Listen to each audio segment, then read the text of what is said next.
All right, welcome to today. Let's make sure we are on cluster. And, I wonder if spotlight, nope, not what I want. Highlight, nope, nope.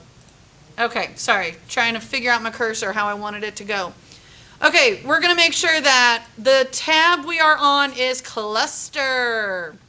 And you're gonna make sure that whenever you tap on a survey number, that a formula is not in the formula box. Okay, now that we have that, I'm going to scroll and I'm going to select and drag all so that all the surveys are highlighted. So select and drag, and then I'm going to click on data, sort range, advanced range sorting options.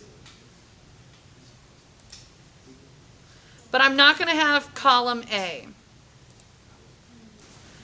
So we're going to select column H to cluster by birth month.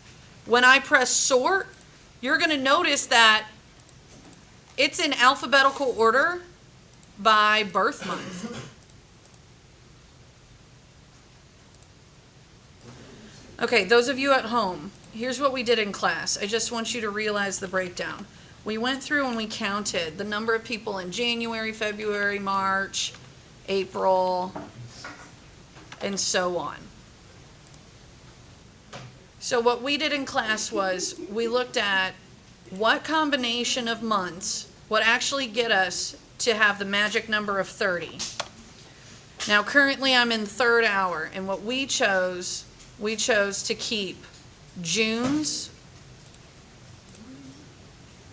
what was the next one? June, September, October,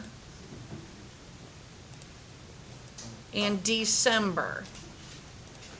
And that gave us 30. So that means when I go back to my cluster, I'm going to delete January through May, July and August, and November people. And that's where I'll end up with my 30. Thanks for watching.